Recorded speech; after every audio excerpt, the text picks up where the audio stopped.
Good morning. Thank you for joining us. We'll get started in just a moment. We appreciate you joining us on this beautiful fall day. We're just going to give our guests a minute or so to get in the Zoom, and then we'll get started. All right. Good morning, everybody. Thank you for joining us today on this beautiful October morning. I'm Nate Futrell, Industry Partnerships Director with CareerRise, and it is a pleasure to be with you today. Would love to have you use the chat to introduce yourself. Give us, I mean, we can see your name, but just let us know what organization you're with, maybe what part of the state you're in. And then as we go through today, we do encourage you to use the reaction or react button down at the bottom of your screen to engage with and encourage our speakers.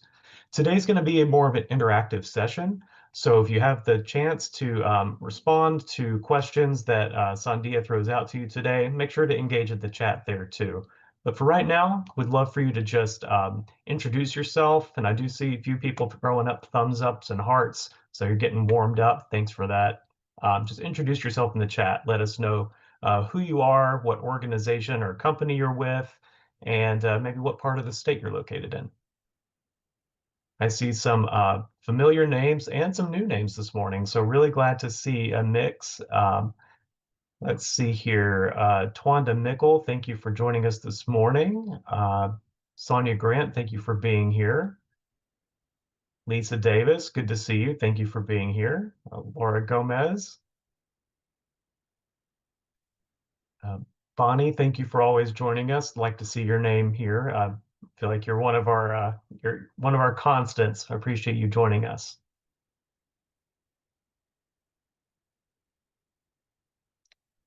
All right. Today on the agenda, of course, we will give a brief introduction to CareerRise, who we are, what we do, in case you are new to us. Then we have a great presentation from Sandhya on the business case for good jobs from the Good Jobs Institute.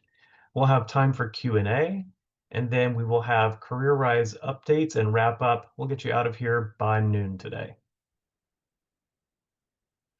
All right, in case you are new to this webinar series, new to working with CareerRise, welcome. If this is not your first time, thanks for coming back.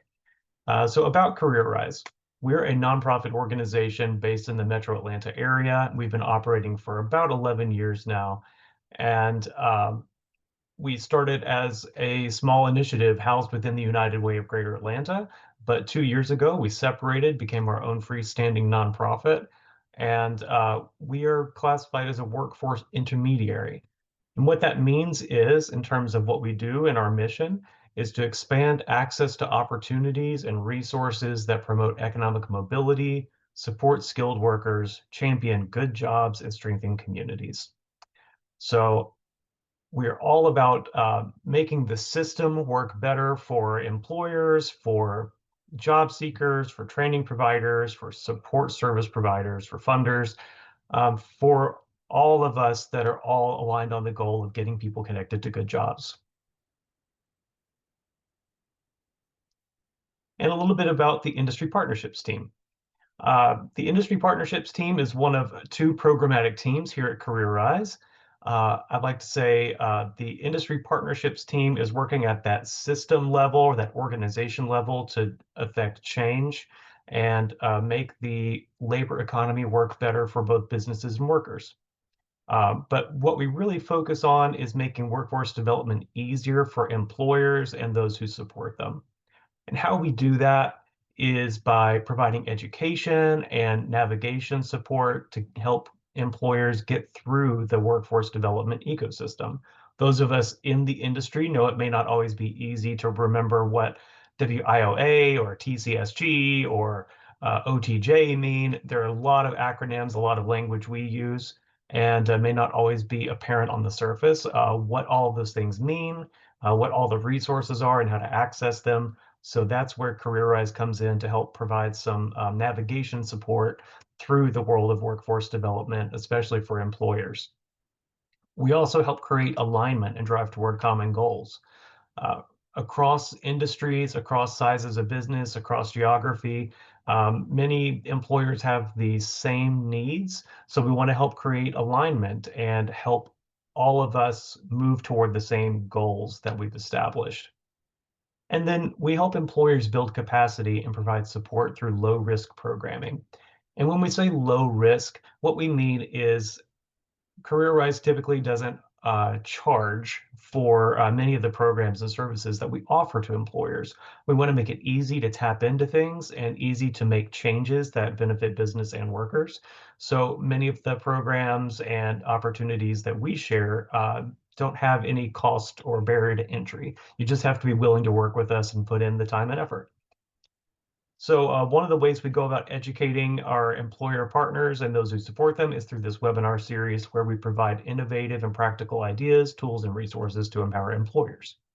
And we try to focus our educational content around 5 areas that really speak to the needs of most businesses. And you can see those there on the right-hand side of the screen.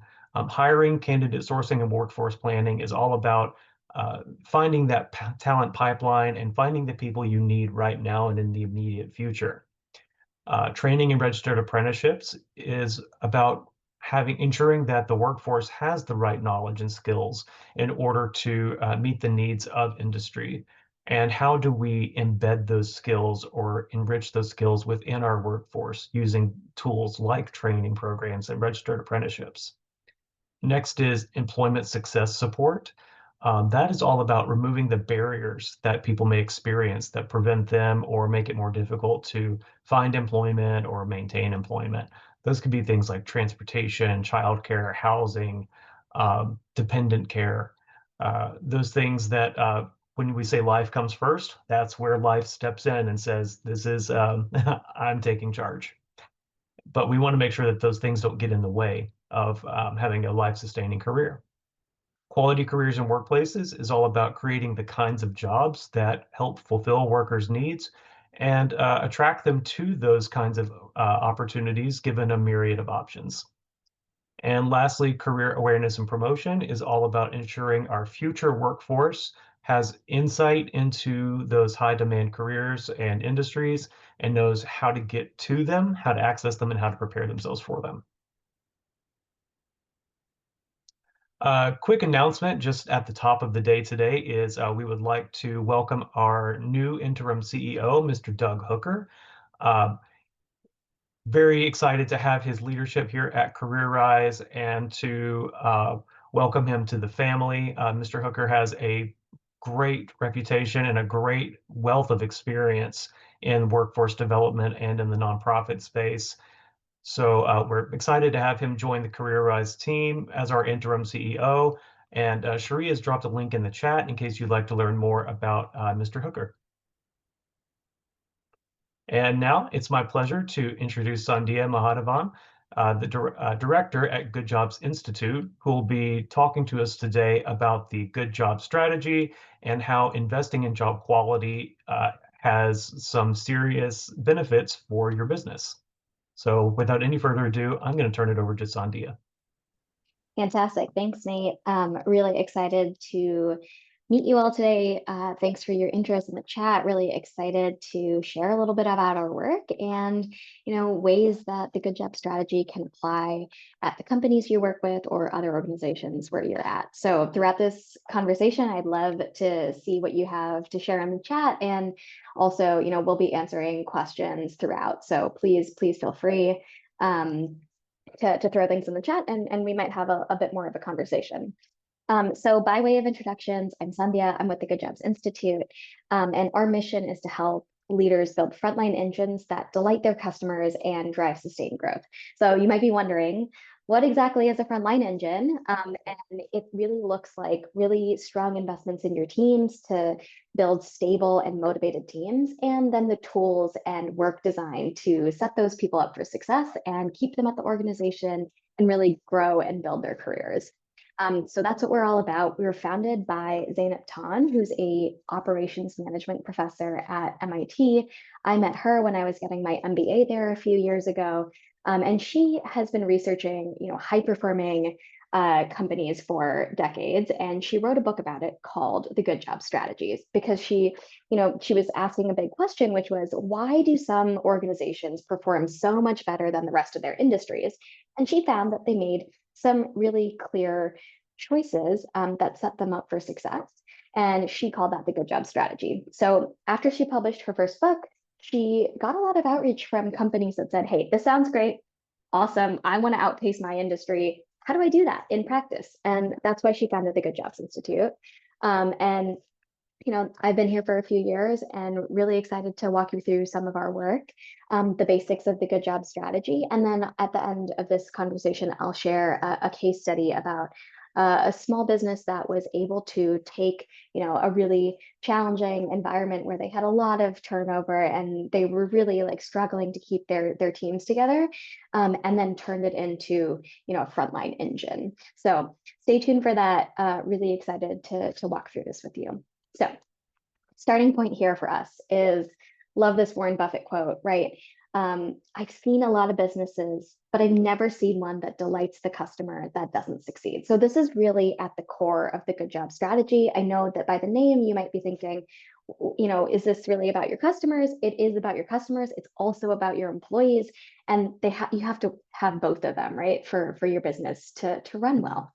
And so, this is our starting point, is that continuously improving the value that you offer to your customers is ultimately what drives your competitive advantage at the end of the day. It's what enables you to grow businesses, to keep them and sustain them in a profitable way. And that's really reliant on having a strong frontline engine. So that looks like teams that are there, that know how to do the work really well, that are also set up for success with the right tools and the right work design. And so, this is sort of the logic chain that we're basing most of our work on, is that you really need a strong frontline engine to win with your customers, to drive durable growth and profitability, right? That's pretty basic, but there are a lot of places where this chain can show some cracks and where things can go wrong. So in the frontline engine side, that can look like high turnover, having not enough staff to do the work well, constantly recruiting, right? Hiring the firstborn body because you really need someone to fill in basically yesterday. And when people are in early stages of, getting trained and being introduced to the work, they're often less productive, right? They don't know the work as well. They might just be learning. And so they don't work as fast and they might make more mistakes. And that on the customer side looks like poorer execution, right? So that can present itself with higher costs. So things like waste, we work with a lot of food service and retailers.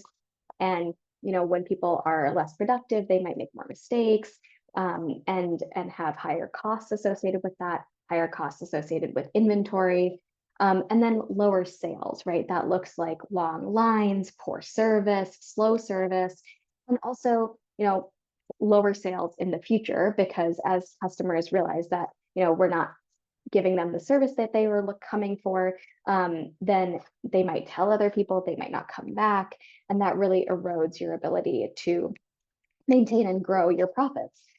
Which means that, as companies are in some of this of a cycle, they have a harder chance adapting. They can't really differentiate in the eyes of their customers, and it makes it really challenging to grow. And we often describe this as a vicious cycle, because it's really hard when you're in a low sales and profitability environment to invest back into your teams, to give them the training and the promotions that they want, to invest in keeping them there and giving them the tools to succeed. But this vicious cycle of turnover is not inevitable. There is a better way, and Zainab's research has shown this even in low cost, low margin industries like retail, grocery, and food service. So I'll walk you through some of those examples. These companies are making some choices to operate really differently, right? And I'll show you a little bit about this in terms of Costco. So Costco is a wholesale grocery store, and their teams are extremely stable. So this is from last year. Their turnover is 8% compared to the retail industry average of 60%. So that's pretty remarkable. They're not just a little bit better than their industry, they're way, way better. They're leading their industry in terms of frontline team stability. And when you go to Costco, I'm not sure how many of you have shopped at Costco, or if you're a loyal Costco fan, throw that in the chat if you are. Um, but you can see that they have their tenure on their name tags. So, 2/3 of the people at Costco have been there for 5 years, and a, a, a third of them have been there for more than 10 years. So that's huge. Like, imagine how much better you might be at your job if you've done it for 10 years. And so, what might be keeping them there? That's something for you to think about in the back of your mind as we go through this. Like, this is huge. People are there for a really, really long time. They come and they stay and they build a career at Costco. And their employees love them and they stay, but they're also loved by their customers. So I could give you a lot of data around, Costco's membership renewal rate. They're a membership-driven organization. You pay to be able to shop there.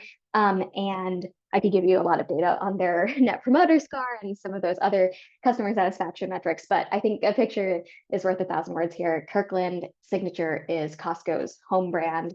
And people are getting tattoos of it because they love Costco so much. They're getting married at Costco. They're, celebrating their birthdays. And, there have been a ton of articles recently about how Costco has hacked the consumer psyche. So, customers love them. They're doing really well in terms of their customers and their employees. You might be wondering, okay, that's great. Like, how are they doing in terms of their financials? Are they winning there too? And yeah, turns out they are. Costco is a publicly traded company, and they're doing better than the S&P. So they're outpacing the market, and they're also outpacing their biggest competitor, Walmart. And Costco has shown significant growth since its founding. Its stock price has grown 17% annually since it was founded. So they're doing really well financially too. And you might be wondering, what's their secret sauce? How are they doing this? And how are they able to offer low prices, good jobs, and strong returns to their investors? And they're doing it because they're making really distinct choices around the way that they invest in their teams and the way that they design their operations to leverage high performing, stable, and motivated teams. But also, like, the way you design work is huge in terms of driving motivation. And it's a really big part of what it means to have a good job and to offer a good job.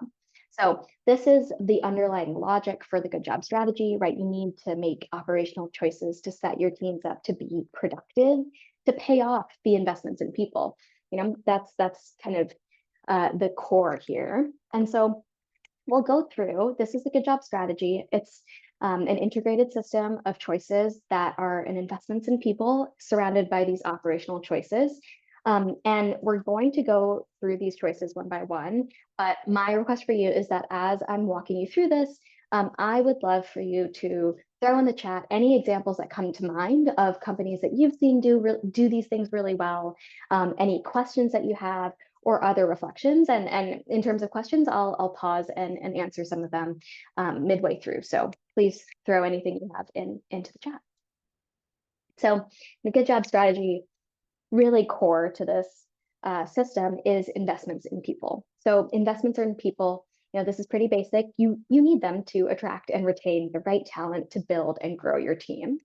And the exemplars that Zainab has studied and writes about in her work make investments in 3 key areas that they do this strategically. So they invest in pay, in schedules, and career paths to create a differentiated employee value proposition. Now, what does that mean, right? Like, you have to offer something that your competitors can't offer, and it needs to be more attractive. So, the combination of pay, schedules, and career paths is more attractive than what other people can offer. And so at Costco, that looks like average hourly pay of $26 versus the average retail pay of $17. Now, Costco's entry level pay is $17 as well, but they have tenure-based pay increases. So even if you don't get a promotion, you're still going to get a pay increase because Costco really values having tenured employees who know the work really well and who can perform better. They also offer stable schedules, have a higher proportion of full-time employees, and they don't have an overnight stocking shift the way that a lot of organizations do. So they're really they really care about having stable schedules because it means that their employees can plan the rest of their life around it, and that they are working with the same team every day. So they get to know their coworkers really well. They get to know the work really well, and sometimes they even get to know their customers really well because some customers come in at the same time, on a weekly or monthly basis. So in addition to that, they also have really great career paths. So their internal promotion rate is nearly 100%. So that means that they are growing their talent from within. Why does that matter? One, if you're a store manager, it's really helpful to know the work and to know the store really well. And it also means that if you're an entry level employee, you can see that there are opportunities for growth to make this, a real career, because that's what Costco is looking for. They're looking for people who want to build a career in retail, and they give them that opportunity. So it's not just the pay schedules and career paths. There are also supporting systems that reinforce these choices and set high expectations. So that looks like strong hiring, onboarding, training, and performance management. But those things alone aren't going to help you attract and retain the right talent, right? It's really that combination of pay, schedules, and career paths that sets these exemplars apart in the market for their employees. And Costco, the way that Costco does this isn't the only way. So I'm going to give you a couple of examples of how other companies have invested across schedules, pay, and career paths. So a few examples here. One from Sam's Club. They were looking to create destination roles, particularly for mid-career, and roles that had a big influence on their employee or customer experience. And then they also wanted to provide better stable schedules for all of their employees and increase their number of full-timers. And so what they did was increase their pay for team leads and then a couple of key roles that had, the bakery and the deli. And they also introduced stable block schedules. They removed the overnight shift. And so that made things a lot more predictable. It meant that people could quit their second job. That was huge. But that's not the only way, right? Quest Diagnostics, in their call centers, they made a really strategic bet on career paths. So they said, we can't offer the highest starting salary, but we can definitely, offer a better career path that's linked to higher pay. So what they did was that they created really compelling, career paths that you could move through relatively quickly every 3 to 6 months. You could get into a new sort of level and pay band with specific benchmarks for skill sets. And they also created both a technical and managerial career track so that, if people weren't motivated by being a manager, they could also become a subject matter expert on the technical side. So, different choice from Sam's Club, also different choice from Costco. And then finally, the last example here is a large retailer that decided that they wanted to offer the highest pay in retail. So what they did was set their wages 10 to 15% above their competitors and guarantee at least 20 hours per week, because they found that their part-timers were not performing very well. And so they said, look, it's not worth it to have someone there for 10 hours, because they can't really learn the job and they're not staying for very long. So let's try and offer better schedules as well as giving the best pay in the market. So this is all to say that there's not just one way to do this, but the key areas that can differentiate you with employees are, of course, pay, schedules, and career paths. But it's really the combination of all three of those things. So in addition to these investments in people, the best companies make some really strategic operational choices, and that starts with having a really clear customer focus. So the best companies are really clear about the value that they offer their customers, and they make a lot of trade-offs to achieve that. So, one example I'll give you is about In-N-Out. So I can tell you their menu right now, off the top of my head. It's burgers, it's fries, they have some shakes and some sodas, and then they have like a secret menu that's a bit of a customization. And that's their menu. That's pretty much their whole menu. And they are really focused on high quality execution, fresh, delicious food. So I'm a vegetarian. I don't eat burgers. They don't have a veggie burger, but I'm not their target customer. And that's a trade-off that they've decided to make in service of offering the best possible fresh burger, to the customers who are coming there for that, right? And similarly, Costco even calls this an intelligent loss of sales. So they focus on value and high quality products over variety. So unlike a typical grocery retailer, which has 30,000 SKUs or different products in their grocery store, Costco only has 4,000 products, and they don't give you shopping bags, right? You can, if you find a cardboard box, you can use that. Um, and you can't buy, they don't have everything under the sun that you could think of. If you're looking for a travel size Advil, you're not going to find it. You can only buy it in bulk. And they do that because they're selecting their customers for the people that are focused on value and quality. So people who are looking for variety, that's not their customer. And they call that an intelligent loss of sales because they're choosing to give up the customers that they can't serve well in service of serving their core customer really, really well. So that's a big trade-off. And it works for them. It really sets their teams up for success. Because part of this is that when you have a really clear customer focus, you can rigorously simplify everything else, right? Everything that doesn't add value to the customer. And so for employees, that means that your teams can focus on what matters and what provides value to the customer. And then on the customer side, it means that you have higher quality products, service, and it means that your teams can have the time to gather feedback from your customers on their experience, which is huge in terms of being able to innovate and continuously improve that value that you provide customers. And so what does simplification look like? It can look like, reducing the offering. That can be the number of products in the store, the menu. It can also be open hours. And it also looks like reducing the overall amount of workload. So at Costco, or any of these exemplars, they only do what matters to the customer, what adds value to the customer. And they simplify the rest of their processes to enable that. So that looks like, things like reporting or any sort of like admin work. They try to keep that as simple as possible. And part of that is also about improving the predictability and the timing of work. We call this smoothing in the operations world, but that looks like shifting workload away from peak times and making it more predictable. So for things like delivery windows, that's huge because in most service industries, and we're talking about a lot of different service industries, you can't necessarily predict exactly when your customers are going to come in. So you need to be able to manage the variability in terms of customer arrivals and needs and all of that. So a few examples of what this looks like, again, from Costco, is their offering. Like I mentioned before, they have fewer products in the store and the workload is lower. It's pallet driven, and they're focused on helping customers find what they need, answering their questions, and helping them finish their shopping quickly because they know that that's something that matters to their customers. And then in terms of smoothing, their deliveries are extremely predictable and they have pretty narrow delivery windows aimed at periods of time when there's less traffic so that, we're not overloading the front lines with workload. And then the other piece is that they have a really strong sense of like corporate, what's the job of the corporate team? Their corporate team works for the field. So if there's a process that, is adding work in the front lines, that's not a process that they're going to implement.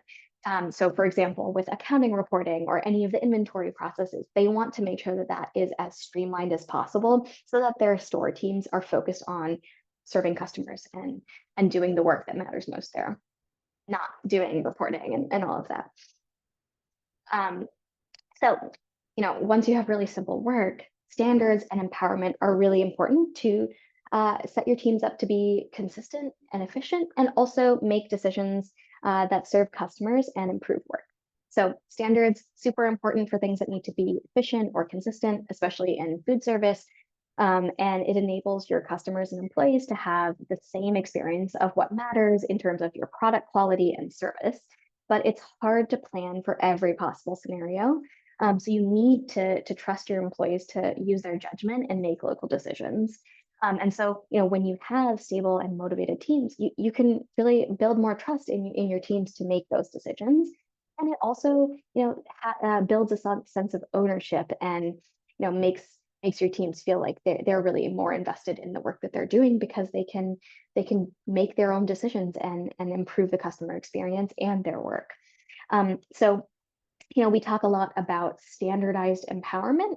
So you need to give teams the flexibility to solve problems, but also guardrails around, what can change and what can't change. And so a couple of examples here from Quick Trip is that they have what's called a daily activities worksheet. So it's a really targeted list of standards, and it doesn't have every single thing you could possibly do in the store, just the most important things. So, Quick Trip's really known for having fast, friendly, clean stores. So if you're stopping for a road trip, that's definitely a place you want to stop to have a rest stop. Um, and so their standards are focused on enabling those things. So they are required to clean the bathrooms every 30 minutes. And they even have a sheet where you initial to say, okay, I'm Sandhya, I cleaned the bathroom just now. And it means A, there's a sense of accountability there. And B, it's more fair because you can make sure that it's rotating and that the manager isn't getting one person alone to do the toilets. So that's big. And then the other piece of it is that anyone can open a register if there's 3 people in line. So their teams are really focused on, helping the flow of customers because most customers who are coming to a convenience store are there for a quick stop, right? And you can see that even reflected in the name. And it helps that they have standardized layouts as well, and that makes it easier if customers are going to different quick trips, but it's also easier for employees if they move or if they want to move to a new store. So they also empower their teams to make it right for customers, right? If someone drops their coffee, they're able to replace that without manager approval because they know that their teams are able to use their judgment and use that in scenarios where it really matters. So standards and empowerment, they go hand in hand. So our next choice is cross-train, and the goal here is to help relieve bottlenecks and help build a little bit of flexibility. And a little bit of cross training goes a long way. Everybody doesn't need to know how to do every single thing in the organization, but it's helpful to have multiple people able to do the same tasks. So one really great example here is from Mercadona. They have 2 roles in the store that are really well cross-trained to support each other. So one of them is focused on the cash register and processing customers and helping them get through the store quickly. The other role is really focused on stocking and making the store look beautiful, making sure that customers are able to find what they're looking for in the store. So when there's a lot of customers in the store and they are, like bundling up at the cash registers, the folks who are focused on stocking and cleaning will be able to open cash registers to help process customers and make that process go more quickly. And on the flip side, when there aren't too many customers in the store, the folks who are typically on the register know that they can help with stocking and cleaning, and they're keeping their mind or they're keeping their eyes open to see like how many people are in the store. Should I be shifting to a different task or not? And so they have the flexibility to do that. But the goal here is really to help customers get through the store quickly and find what they're looking for.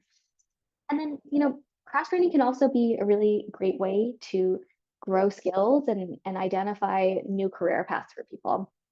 A great example here is from She Wolf Bakery. They were able to cross train their market team or their sort of like sales team on some of the easy tasks. So toasting sesame seeds, scooping cookies, and getting to learn a little bit about the bakery side of things. And it helped them identify some new talent. So someone who was on the sales side who wanted to be in the bakery. So they were able to help that person grow a career in baking.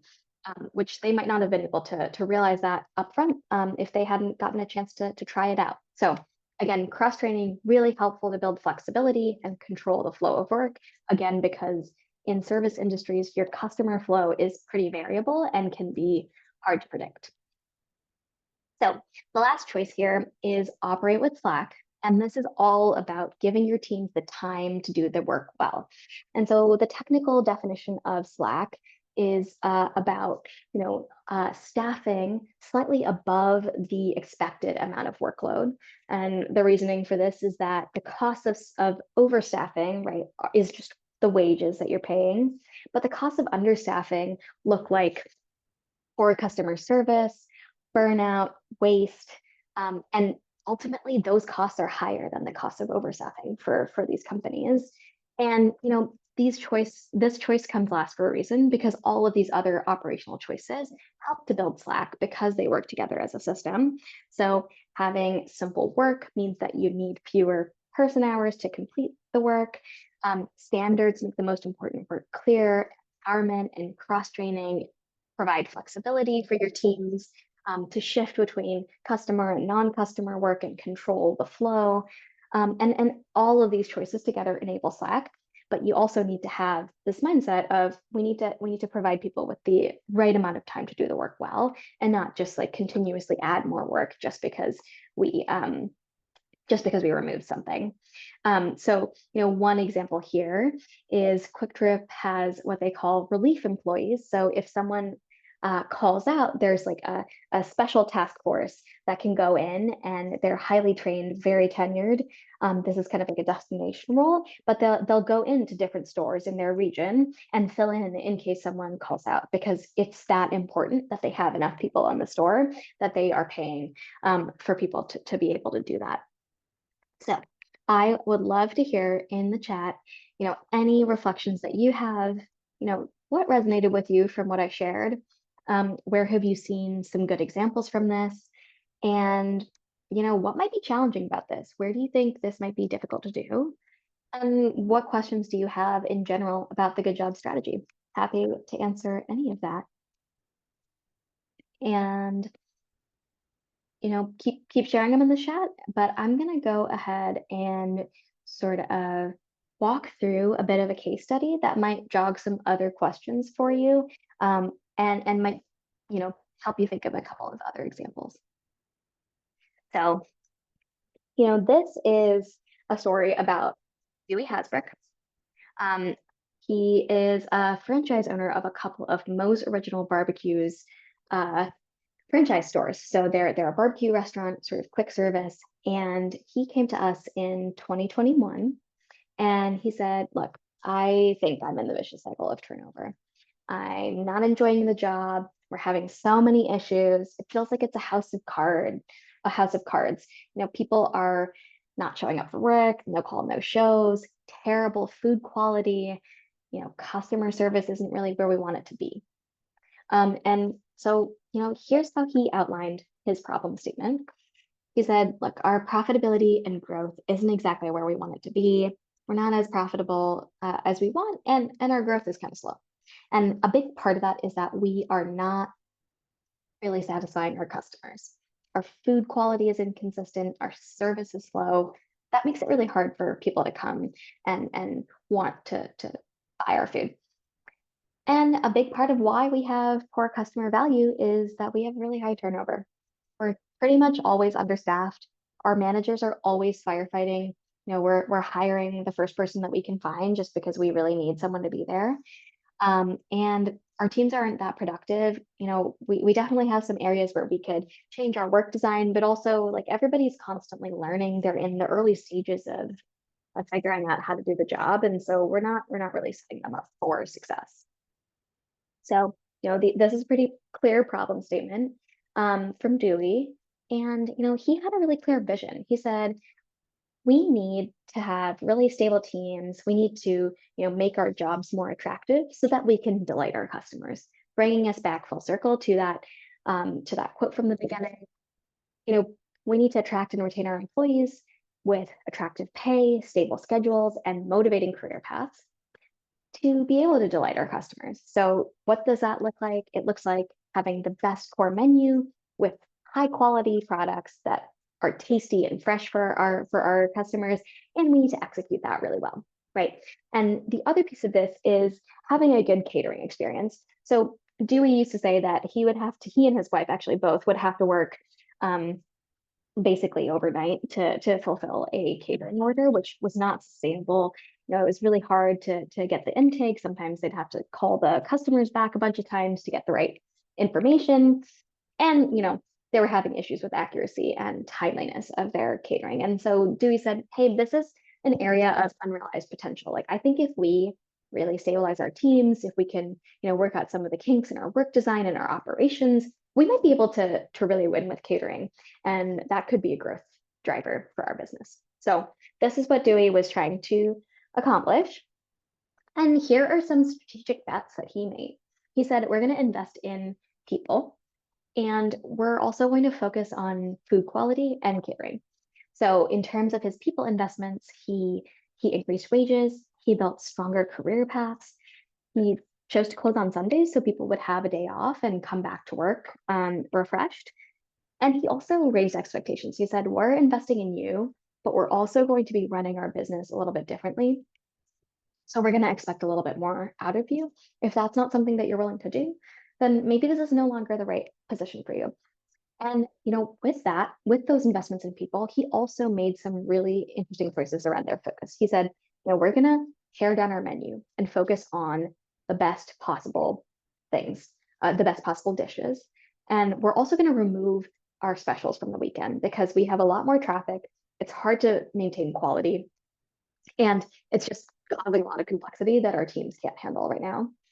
And then he said, let's also focus on improving our catering experience. We'll start by simplifying the intake, and then we'll do some other things to supplement that. So those are some strategic bets, right? Reducing your menu, that can seem really scary because what if your customers really only want the nachos and now you've removed them because it's harder for your team to execute? Are you going to lose customers? Like, that's definitely a thing that people, that takes a lot of courage, and you have to be really confident in your ability to execute what you're producing to be able to have a really streamlined menu. So that's a really bold choice. And Dewey also did a lot to enable those strategic bets. So, in addition to those investments in people and focus on the best core menu and catering, he reduced the offering in terms of closing on Sunday. He also, removed a lot of non-value added work, or just like redid a lot of his processes with his team. And that created new standards, including a better catering process. And he also empowered his teams to control workflow, to shed certain tasks that were not customer facing during peak times.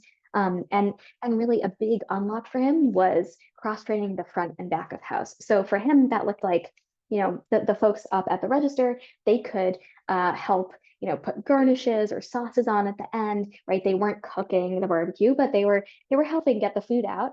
And then, if there was a big line, they could also bring some people out from the back of house to support with getting folks through on the register more quickly. So, this all worked as a system. And here's some of the results that he saw within, 12 to 18 months. On the turnover side, he saw his turnover go down from 50% to about 30%. And he was able to run his shifts with fewer, more productive employees. So instead of having to staff 10 people on the shift at every time, he could do it with 9. And then in terms of the customer value, he got a ton of great feedback from the people who came there. The food tasted better, it was faster, it was more accurate, and the service was a lot better because teams had more time to interact with customers and make them feel welcomed. Which at the end of the day, if you're in food service, like, it's all about hospitality and making people feel welcome. In addition, they really blew their catering out of the water.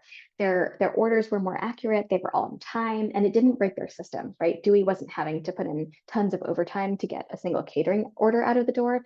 And people were excited to start, taking on more catering orders because they could actually do it well.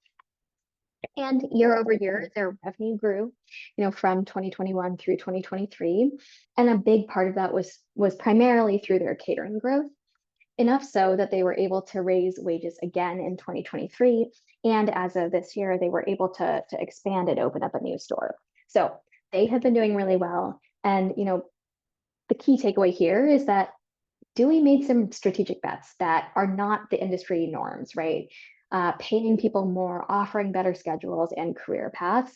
That's not necessarily an industry best practice, but he's not just doing that in isolation. He's also designing the rest of his system, including his customer focus on great quality and catering, and like designing all the work and the management systems to support those things. So, it all works as a system. If you take away one thing, it's that, investments in people alone are not going to, enable a virtuous cycle that wins with customers, that sustains your profitability and growth, and enables great jobs for a long period of time. You also need those operational choices to drive motivation, to make the work really worth doing, and to inspire people to bring their motivation and full self to work every day. So that's just a little bit about the good job strategy and our case study. If you have questions, throw them in the chat. Otherwise, happy to answer them by email. And I'll pause there. All right. Thank you so much, Sandhya. Would also like to encourage you to check out CareerRise's giving campaign. When you give, you're not just donating, but you're helping remove obstacles, powering potential, and ensuring that our workforce can rise. So we encourage you to learn more about our giving campaign, consider donating, and you can scan that QR code or send an email to team@careerriseatlanta.org for more information. Or if you have questions, you can contact any member of the CareerRise team about the giving campaign. If you're not already subscribed to our email digest, we encourage you to do that so you can stay in touch with future webinars, get a recap of what we covered today, as well as resources that can help you with implementing things that you've learned. So scan that QR code, click the link in the chat, make sure to sign up for our email digest so you can stay in touch with us and everything going on in CareerRise and industry partnerships. And follow us on LinkedIn. Lots of good information on our LinkedIn site. Our communications manager, Allison Carpenter, does a great job sharing information about what we have going on. Make sure to check that out. Next month, join us for our webinar on Pathways to Careers, the First Step Staffing Approach. So if you are, especially if you are in the business of warehousing, distribution, logistics, encourage you to join that webinar. Or if you work with employers in that space, invite them to come. This will be a great opportunity to learn about staffing and to see how First Step Staffing really takes a unique approach to make sure that workers are successful and retained in your workspace. And then in December, we'll have a year in review on CareerRise and a look ahead. So make sure to register now, and you can register for the 2026 webinar dates by scanning that QR code. Lastly, encourage you to take that post-webinar survey that'll pop up, and you can save your chat by clicking the three dots menu in the chat bar and click Save Chat to download the file. That way you can get all the links and all the comments that were shared today. And finally, thank you so much from the CareerRise team. If you have questions, want to follow up on anything you heard today, email us at industry.partnerships@careerriseatlanta.org. And until next time, have a great day. Take care.